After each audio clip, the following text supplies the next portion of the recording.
하는데 다 본 건 아닙니다. 자세히 보진 않았지만 몇 사람이 저하고 같이 배를 타는데 웬 깡통을 하나씩 들고 타는 겁니다.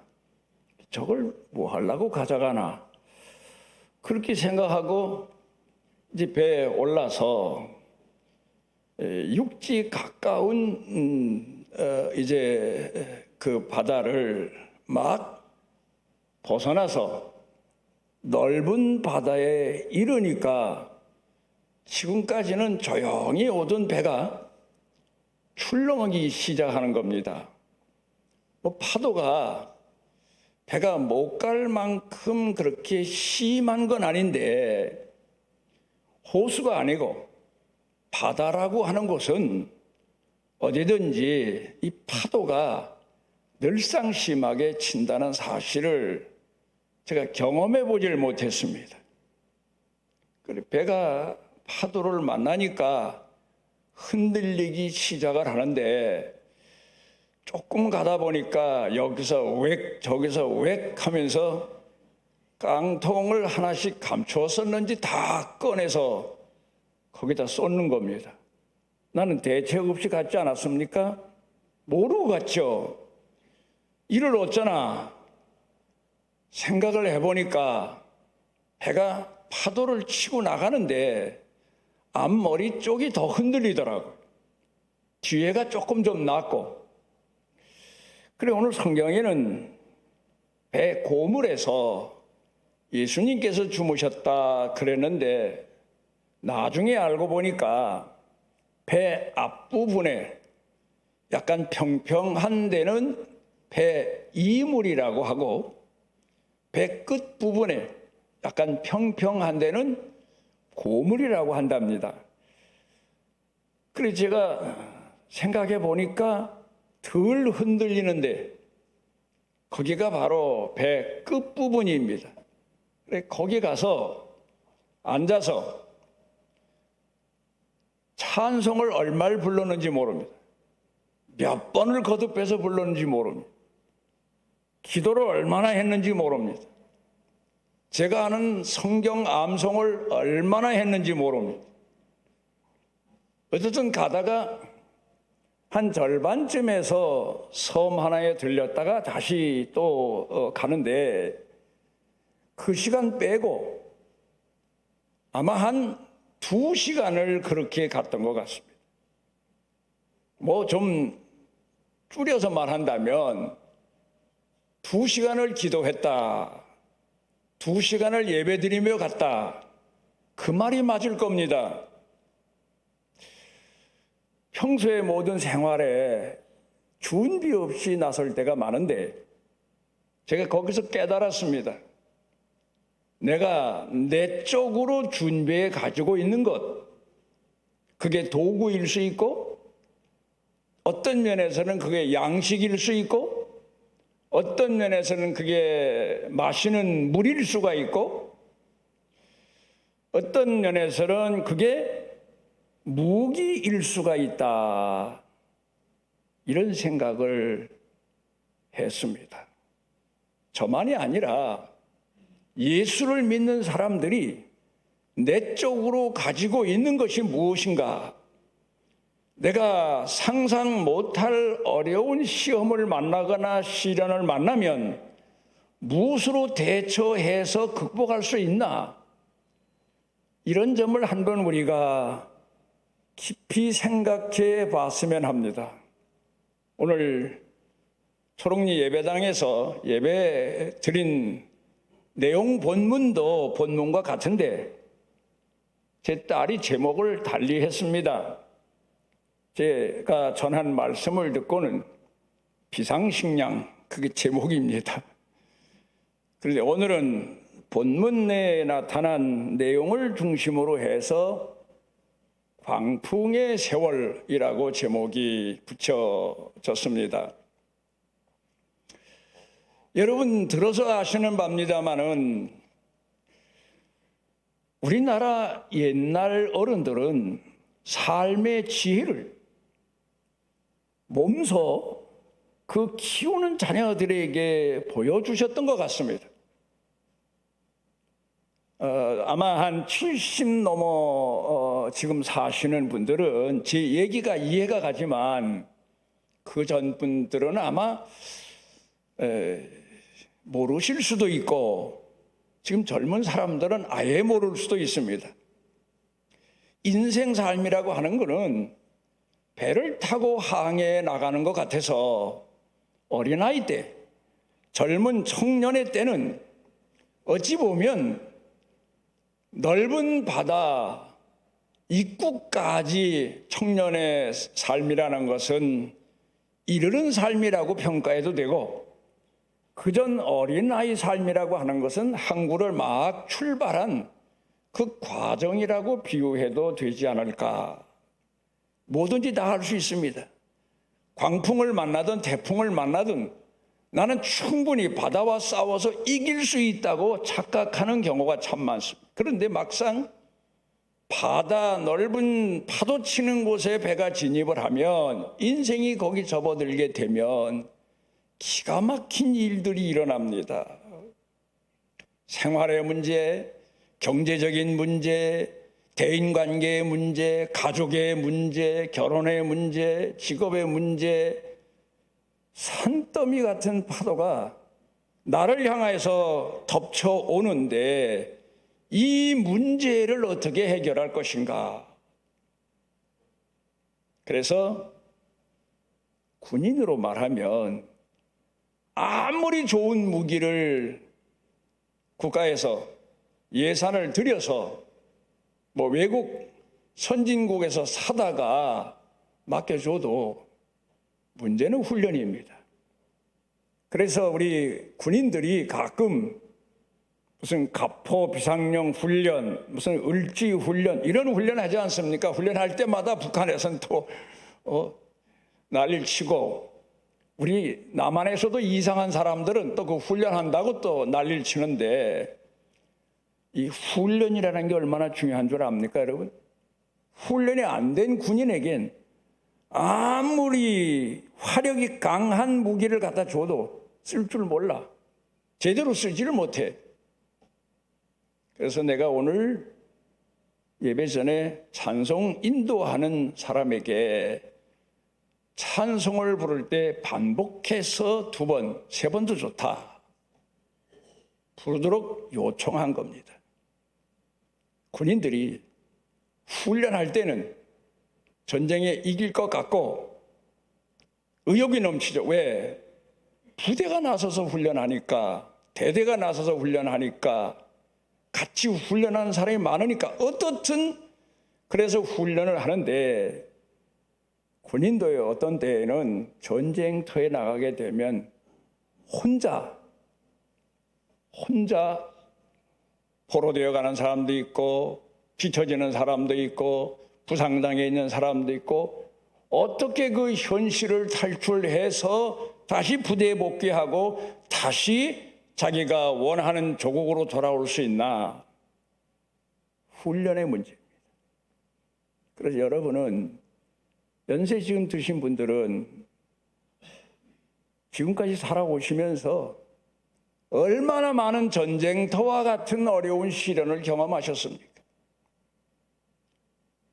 그래서 그럴 때 대비해서 철저한 신앙적 훈련이 필요하다, 그 말씀입니다.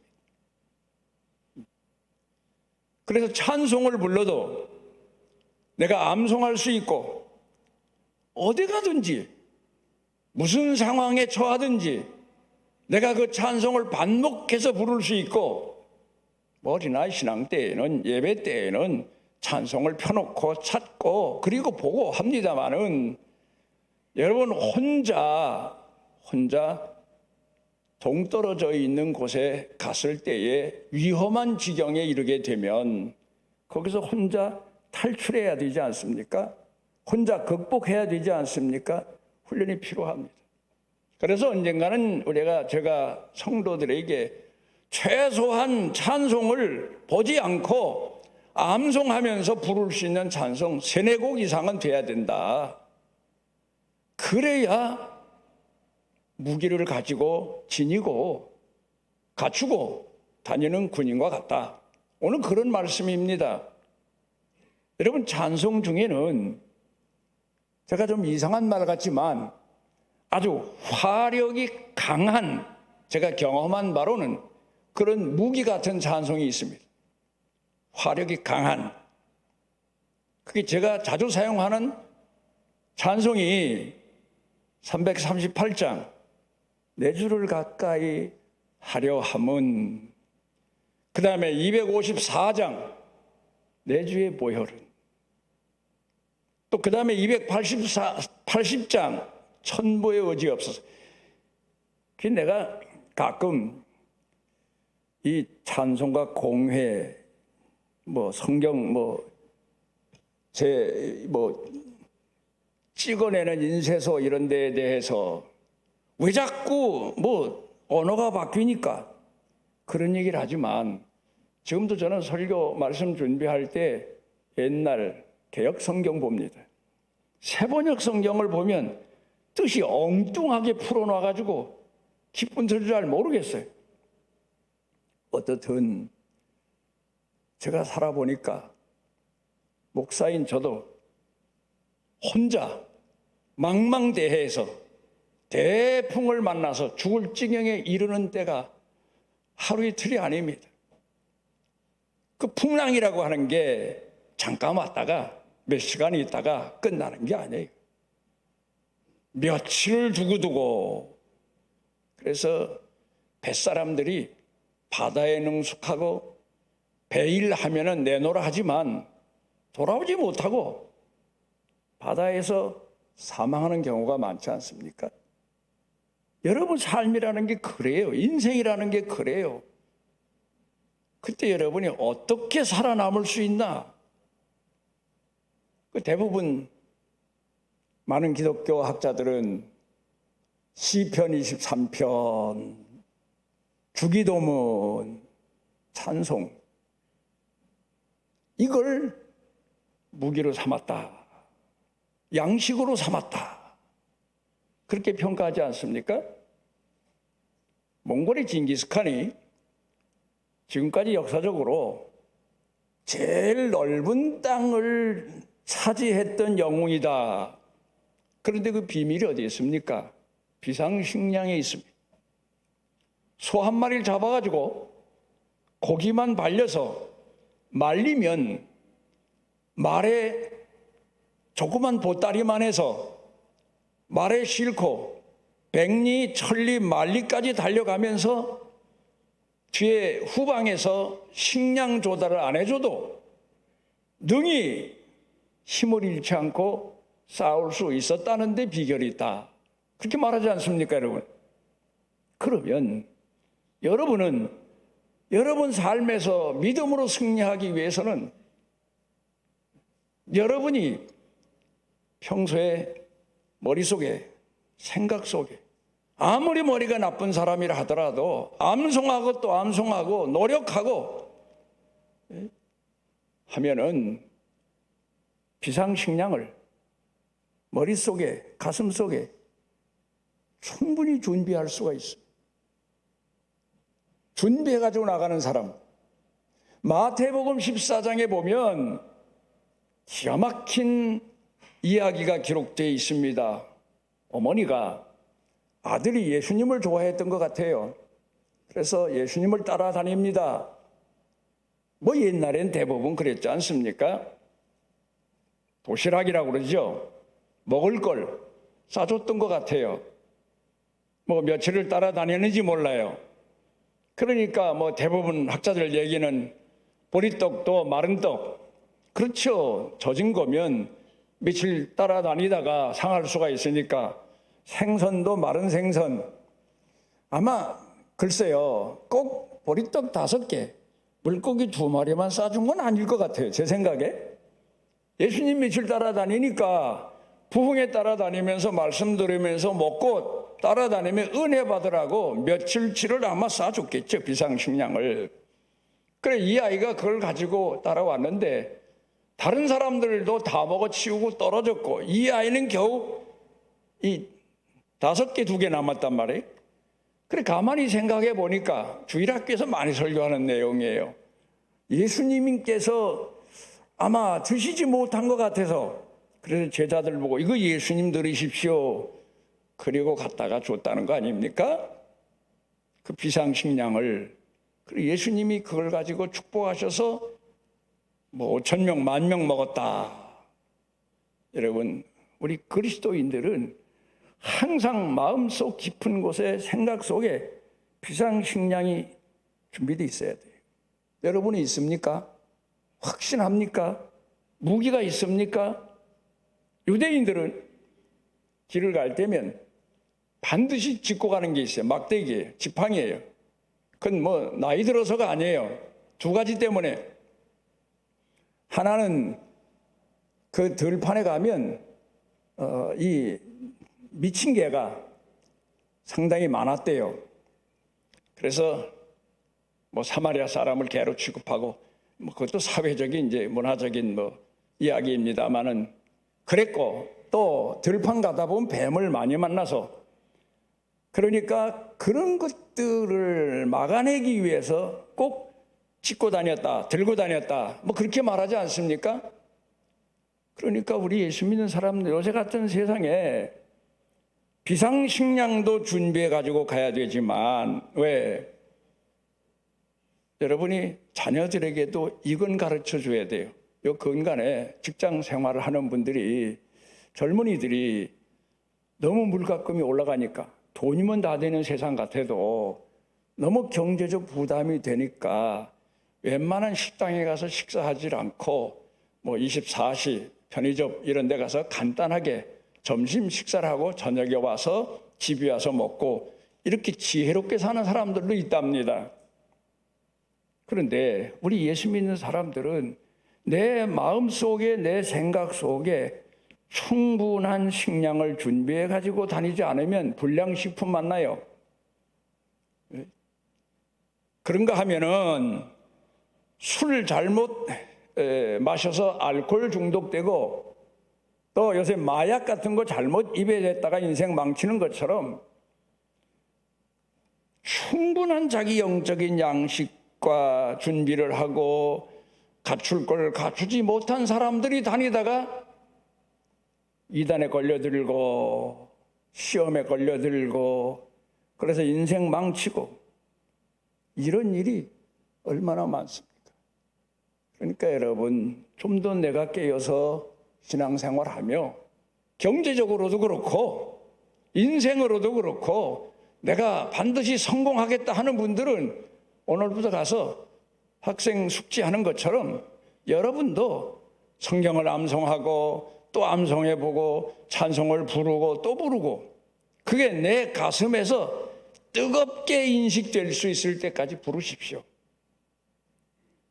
그래 금식을 한다든가 기도한다든가 그럴 때 여러분들 철저하게 영적으로 훈련이 돼야 비로소 여러분 문제를 해결할 수가 있게 됩니다. 여러분이 극복할 수 있게 됩니다. 여러분이 극복 못하는 건 오늘 성경에서 보는 대로 예수님 앞에 맡기는 겁니다. 기도라고 하는 것은 여러분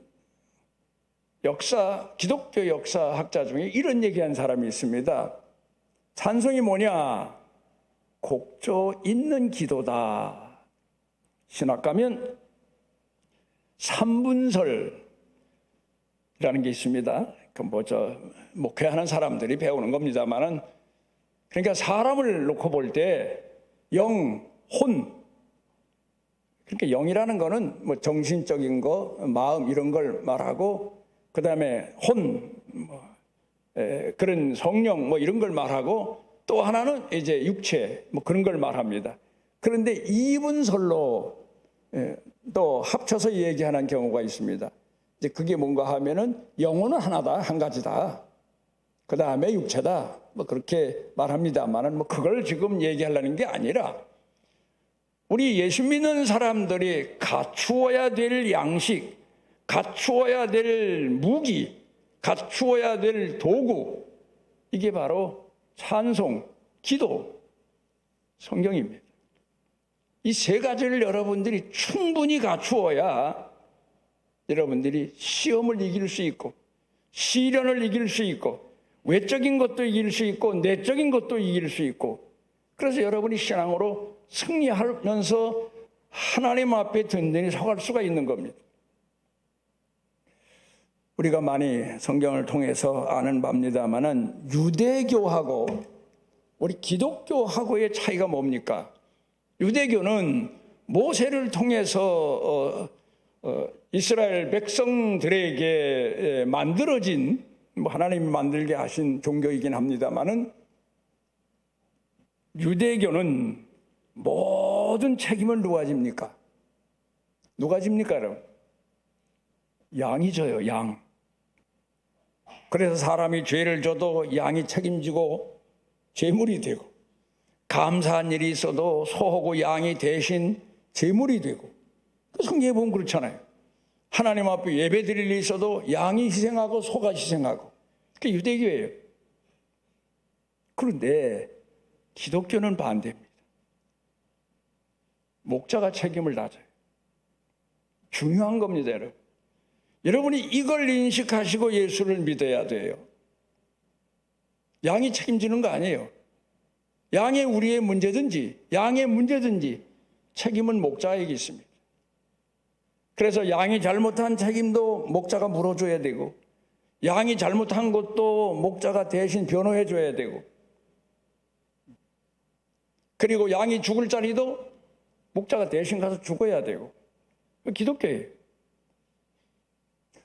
여러분이 오늘을 사시면서 병원을 한번 생각해 보십시오. 병원. 환자들이 많이 입원하고 수술 받고 치료받고 합니다마는, 병원의 문제가 환자에게 있다고 생각하십니까? 의사에게 있다고 생각하십니까? 자, 병에 있습니까? 의술에 있습니까? 이건 분명히 의술에 있는 거예요. 의사에게 있는 거예요. 환자 비용 못 고치는 건. 그래서 양심 있는 의사는 전에 한번 보니까 자기가 그냥 집중적으로 최선을 다해서 자기가 배운 지식대로 그 다른 그 이상의 것도 심혈을 기울여서 살려보려고 애를 썼는데, 그 환자가 딱 죽으니까 양심 있는 의사라고요. 그런 사람들이 있어야죠. 그 죽은 막 숨을 거둔 그 침대 아래 무릎을 꿇고 기도하더라고요. 야, 그런 의사가 있어야죠.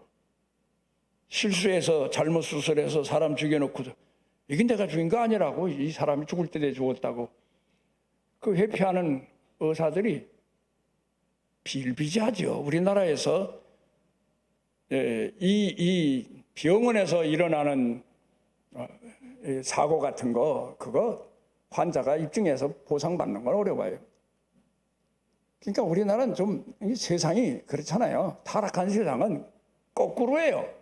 책임질 놈은 책임 회피를 하고, 책임 안 져도 돼야 될 놈이 책임지고, 지금 이런 세상을 우리가 살고 있는 거 아닙니까?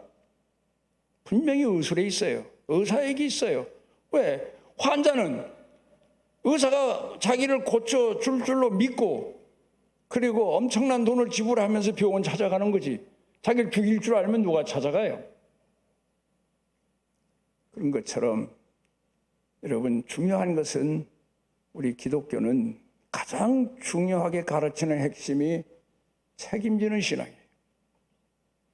그래서 여러분이 성경을 가서 보면은, 성경을 읽으면서 보면은 가르치는 교훈이 있습니다. 문제가 발생합니다. 문제가. 요근간에 제가 산을 올라가다가 기가 막힌 기자 하나를 만났어요. 산에서. 기자. 사건이 있는 데는 어디든지 찾아가는 기자예요. 새카만 양복 입고. 제가 뭔 얘기를 하는지 여러분 이해가 가시죠? 까마귀. 사건이 있는 데면 꼭 참석을 해요. 꼭 찾아가요. 가서 썩은 것도 먹고 생고기도 뜯어먹고 눈알도 빼먹고 그러잖아요, 까마귀가. 그런데 요새 참 나쁜 놈의 기자가 있어요. 뼈까지 가져다가 갈아서 다방에 앉아서 차로 팔고 있어요. 이게 우리 사회예요. 이해가십니까, 여러분? 아니, 먹을 만큼은 먹지. 뭘 그걸 옛날 신앙 것까지 파헤쳐가지고 그걸 뭐 이러고 저러고 논란하고 물고 늘어지고. 야, 참. 그래서 까마귀 보고 내가 그랬다니까. 사건 있는데 쟤 따라다니는데 너도 그렇게 하지 마라. 너는 좀 제발. 너는 먹을 것만 먹어라. 지금 우리 사회가 그런 사회를 지금 우리가 살고 있습니다. 얘기를 지금 다른 데로 한 것 같습니다만은 우리 기독교는 말입니다. 책임이 타인에게 있는 게 아니에요. 남에게 있는 게 아니에요. 문제를 자기 자신에게서 찾도록 가르치고 있습니다. 여러분, 이런 생각 해보셨습니까?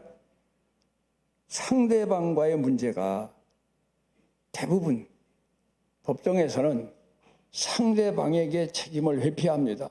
밀어버립니다. 책임 추궁을 합니다. 그리고 나를 보상하라고 그럽니다.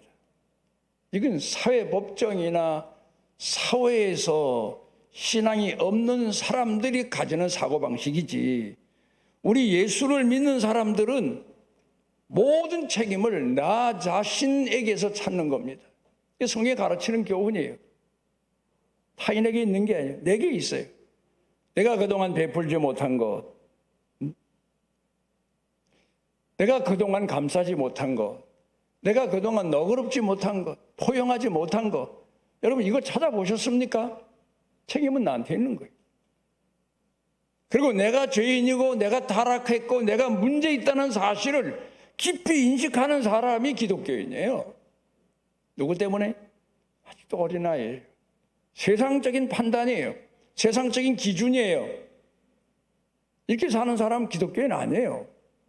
겉은, 껍데기는 뭐 그럴싸하게 예수 몇 년 믿다 보니까 교회에서 뭐 이렇게 저렇게 높이 부르기도 하겠지만 아직 내적으로는 그리스도는 안 된 거예요. 내 책임이에요. 양이 상처 입은 것도, 배줄이는 것도, 목말라 하는 것도, 구덩이 빠져서 허우적거리고 기진맥진한 것도 내 책임으로 생각하고 목자가 찾아가지 않습니까? 여러분, 앞으로 오늘부터는 집에서든지 이웃 간에든지 상대방과의 껄끄러운 문제가 있으면 그 상대방의 문제가 아니라 내 문제로구나.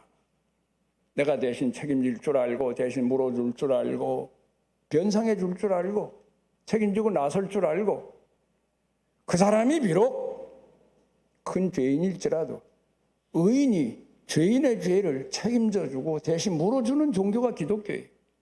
예수님이 그렇게 하셨어요. 그러니까 여러분, 우리가 그렇게 하기 위해서는, 그러기 위해서는 남들보다 뭐 되게 그러잖아요. 옛날 일꾼들 보면 2배, 3배 먹는다고 양식을 많이 준비해야죠. 비상양식을 철저하게 준비를 해야죠. 나를 다스릴 수 있고 내 자신의 허물과 죄를 찾아낼 수 있고 인식할 수 있고 고백할 수 있고, 여러분 그런 신앙인이 되어야 됩니다. 오늘 성경에서 험악한 세상을 사는 대풍을 만난 제자들에게 가르쳐주는 교훈이에요. 숨어 있어요, 그런 얘기가. 오늘 이제 성경 본문 말씀으로 돌아가서 봅니다. 뻔히 우리가 아는 얘기죠. 제자들과 예수님이 한 배를 타고 그리고 이제 항해를 하시는데 그냥 보통 파도가 아니에요. 그런 것쯤이면 제자들이 누굽니까? 어부들인데, 뭐 다시 말하면 고기잡이로 바다에서 잔뼈가 굵은 사람들인데 웬만한 파도야 노져서 못 가겠습니까? 옛날엔 뭐 동력이라는 게 사람 힘이니까. 우리가 오늘도 그래요. 뭐 다른 사람보다 노도 잘 듣고 파도도 잘 타고 다른 사람보다 좀 앞장서서 고기도 더 많이 잡고 그렇게 사는 사람도 있어요.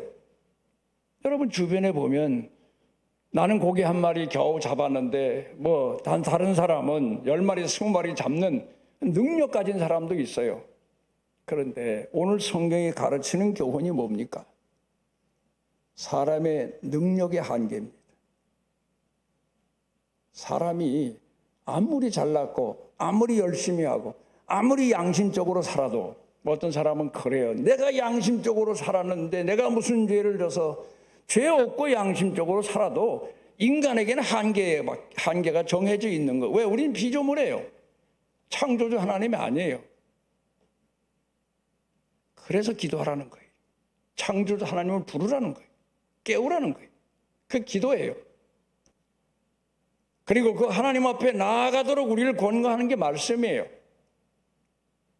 여러분이 이 원리를 알고 이 훈련이 철저하게 돼야지 그냥 난 교회 다녔는데 예수 믿었는데 몇 년 됐는데 왜 하나님 나한테 고난을 주시고 고통을 주시고 넓은 바다에 갔는데 태풍, 광풍 이런 거 안 만날 수가 어디 있습니까? 얘기 들어보면 역사적으로 여러분 아시는 대로 우리 한국에 와서 복음을 열심히 전하다가 안식년이 돼서 미국에 쉬러 가다가 그랬는지 몰라도 감리교 복음 전도한 아펜젤라 목사님 같은 분은 배 타고 가다 순교했어요. 일본 인천 내리교회 가면 그 기념 기록된 내용들이 있더라고요. 무슨 일을 당할지 모릅니다. 그런데 거기서 우리가 영원이라도 살아남기 위해서는 우리 속에 하나님을 향한 믿음으로 무장이 돼 있어야 돼요. 말씀이 곧 양식이기도 하고 말씀이 곧 무기이기도 하고 도구이기도 하고 근데 그게 훈련이 안 되면 농사에도 그래요. 이력이라는 게 있어요. 그래서 척 일이 벌어지면 옛날 어른들은 괭이를 들고 나가야 될지 호미를 들고 나가야 될지 삽을 들고 나가야 될지 금방 아시고 척 들고 나가서 해결하잖아요. 이게 훈련이 돼야죠. 그래서 호미로 막을 걸 삽으로 막는다고 이게 훈련이 안 되니까 어정쩡하고 어물어물하다가 이거 삽으로도 못 막는 그런 일이 일어나는 것처럼 경험이에요. 이력이에요. 훈련이에요. 그러니까 훈련입니다. 여러분들이 앞으로 지금까지는 평탄하게 그저 작은 파도 정도 배가 항해해도 되는 그런 날씨만 살아왔는지는 몰라도 아니에요. 어떤 때에는 대풍을 만나서 배가 뒤집혀서 뱃속에 물속에 들어가서 곧 죽을 지경에 이를 정도로 여러분 생활 형편이 그렇게 몰릴 때 있어요. 아마 이 장소에도 비유로 말하자면 그렇게 살아온 분들 많을 거예요. 하나님이 살려주시고 하나님이 건져주신 거예요. 여러분 그럴 때에 여러분이 헤어나기 위해서는 훈련이 돼야 돼요. 밤에 혼자 깨어서 성전이 가까우면 기도하기 좋고 제일 좋은 데가 교회입니다마는 거리가 있다든가 시간상 안 맞는다든가 할 때에는 여러분 집에서 기도해야 돼요. 옛날 분들은요 자기 집에 기도실 하나씩 마련해 놨어요.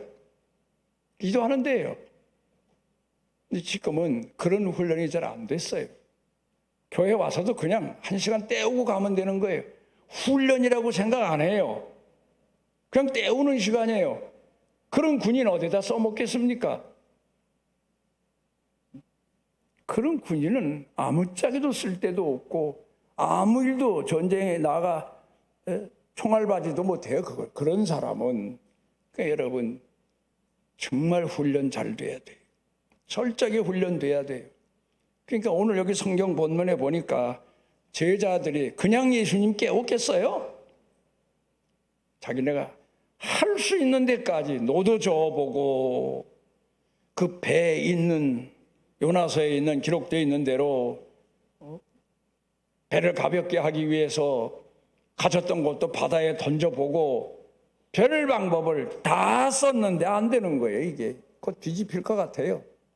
그러니까 비로소 예수님께 소리 지르지 않습니까? 우리가 죽게 되었습니다. 예수님을 깨우지 않습니까? 이게 기도예요. 여러분은 얼마나 여러분 어려운 환난의 날, 시련의 날 여러분 기도해 보셨습니까? 얼마나 하나님 앞에 금식하고 매달려서 기도해 보고 찬송 부르고 뭐 한 2, 3분, 5분?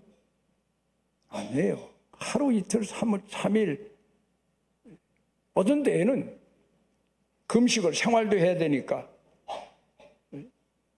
3일 금식을 월화수하고 그 다음에 쉬었다가 또 그 다음에 월화수하고 그 다음에 쉬었다가 또 해보고 4-5번 해서 겨우 마치 먹구름으로 가득한 하늘에 조금 틈새가 생겨서 빛이 비추어지는 것처럼 그때 하나님이 날 도우시는구나, 구하시는구나, 하나님이 내게 가까이 오시는구나, 그렇게 인식하고 안심하고 응답인 줄 알고 그리고 평상시 돌아간 그런 때가 수도 없이 많아요. 목회자라서 그런 거 아니에요. 이는 훈련된 신앙인들이 오늘을 사는 방식이에요. 여러분, 이건 들어서만 되는 게 아니에요. 내가 실제 내 생활 가운데서 경력, 이력, 훈련을 통해서만 내가 어려운 환난 당할 때 마치 자기 손에 맞는 대로 형편 따라서 무기를 들고 나가 싸워 이기는 것처럼 또 우리가 목마를 때 물을 마시고 배고플 때 줄였을 때 내게 양식이 되는 그런 말씀을 내 생각과 마음 가운데 가득 채우며 살 수 있는 그런 신앙인 되기 위해서는 철저해야 됩니다. 여러분, 그래서 앞으로 주일날이면 이 젊은 청년들이 찬송을 제가 제안한 적이 있어요. 청년들이 선정하지 말고 교회 성도님들로부터 찬송도 좀 요청받아서 그런 곡을 철저히 훈련해서, 물론 세대 차이가 나니까 조금 전에도 찬송을 편곡을 한 그 찬송을 부르는데 지금 여기 연세 많은 분들에게는 그 찬송이 복음 성가 뭐 하나인가 할 정도지 가사는 들은 것 같은데 곡이 이상하니까 이게 어울리지가 않는 거예요. 또 그게 물론 연세 든 분들만 위주로 해서 교회가 뭐 유지되는 건 아니지만 젊은이들은 젊은이들 모였을 때에 여러분이 정말 여러분의 신앙의 무기가 될 수 있도록 머리에 마음에 익숙해지도록 찬송을 부르고 복음성을 부르든 그렇게 훈련하면 뭐 이 다음에 나이 들어서 여러분의 무기가 될 거고. 그렇습니다만은 중요한 건 기독교 역사 2000년 역사에 찬송은 성경 다음가는 그리스도인들이 가지고 품고 부르고 살았던 영적인 무기고 양식이고 음료수고 내 삶에 필요한 도구입니다. 그래서 말틴 루터 같은 사람도 종교 개혁할 때 내주는 강한 성이요, 그래서 부르지 않았습니까? 그 다 역사적으로 보면 그런 과정이 있었던 거예요. 그리고 찬송도 여러분이 딱 보면 이게 영감으로 기록했는지 아니면 그냥 둥당둥당 자기 뭐 기분 맞춰서 뭐 기타나 아니면 피아노 치면서 그냥 생각나는 대로 뭐 써서 만들어낸 지어낸 그런 찬송인지 여러분이 보면 판단이 가지 않아요? 어떤 내용을 보면 구구절절히 성령께서 가마 감동하지 않으면 그런 찬송 쓸 수 없는 그런 내용들이 얼마나 많습니까? 어떤 찬송은 평생토록 앞이 보이지 않아서 소경으로 살았는데도 성령께서 그를 통해서 강하게 역사하셔서 멀쩡한 사람들에게 신앙적 무기가 되고 힘이 되고 은혜가 되고 양식이 되고 음료가 되도록 그렇게 지은 찬송도 상당히 많습니다. 그러니까 앞으로 하나 부탁하는 건 우리 젊은이들이 이 앞에서 찬송 인도할 때 찬송에 대한 역사 공부를 우리 지휘하는 장로님이나 또 공부한 분들에게 문의해서 책을 구하든지 그리고 찬송을 인도하면 더 성도를 가슴에 와닿는 정말 훈련될 수 있고 정말 힘이 될 수 있는 그런 찬송을 본인도 부르게 되고 다른 사람도 같이 부르게 될 게 아닌가. 꼭 찬송의 문제가 아닙니다. 여러분들은 여러분이 잘 모르시겠거든 자녀들에게 집에 가셔서 성경을 녹음해 달라고 하십시오. 내가 좋아하는 성경을 녹음해 줘라. 그럼 녹음한 것을 반복해서 눈을 감고도 들으면 암송이 돼요. 10번 듣고 20번 듣고 100번 듣고 아무리 머리 나쁜 사람도 그게 암송이 되면 그 다음부터는 그게 내 양식이에요. 내 무기예요. 내 살아가는 도구예요. 그렇게 훈련이 돼야지 어정쩡하게 뭐 옛날에 분들은 미신적인 신앙생활에서 머리만 아프면 성경을 비고 주무시는 분들이 없잖아 있었어요. 그런데 요새 그런 식으로 믿는 분들이 있어요. 지금도 있어요. 물론 병들고 문제 있고 해서 목사님 기도해 주십시오. 기도받고도 가고 그것도 나쁜 건 아니에요. 그런데 본인이 마음 가운데 영적으로 생활 가운데 철저한 훈련과 무장이 돼 있어야 기도를 받아도 효과가 있는 거고 와서 예배를 드려도 은혜가 되는 거고 감동되는 거지. 그런 훈련이 안 돼 있으면 아무리 목회자가 준비를 하고 강단에 서도 그 귀에 들어오지를 않아요. 내 귀가 막혔는데 무슨 말이 들어와요? 내 눈이 멀었는데 무슨 이상의 세계가 열려져요? 여러분들 신앙은 훈련입니다. 철저한 훈련입니다.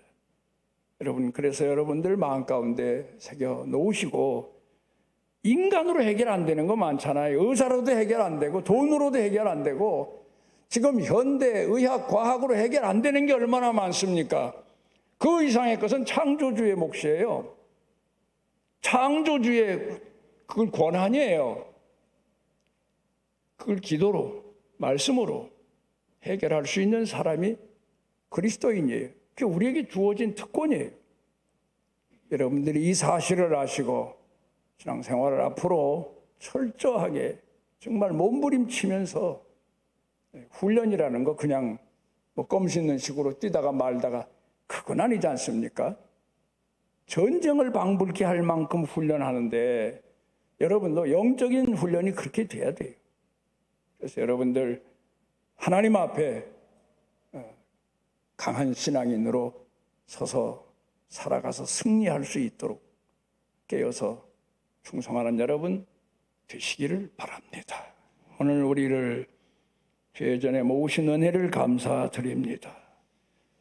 우리 자신을 돌아볼 때 말씀과 성령으로 전혀 훈련되지 않은 때가 많았사옵고 작은 일에도 물에 떠내려가는 죽은 고기처럼 시험 들 때도 많았사오니 이 어리석은 죄를 용서해 주시고 삶을 거슬러 올라가서 믿음으로 승리할 만큼 우리에게 더 강하고 능한 믿음에 믿음을 더하여 주시옵시고 열정에 열정을 더하여 주시고 성령 충만함 말씀 충만함을 더하여 주옵소서.